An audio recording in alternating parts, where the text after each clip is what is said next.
బొమ్మలాంటి ఆమె పక్కనుంటే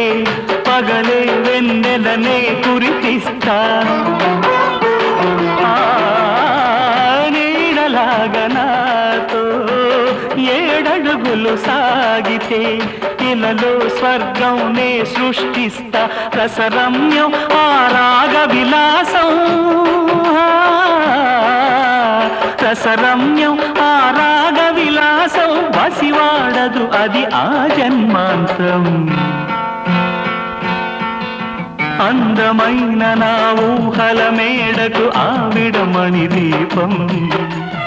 అంది అందని నాశలకు ఆమె ప్రతిరూపం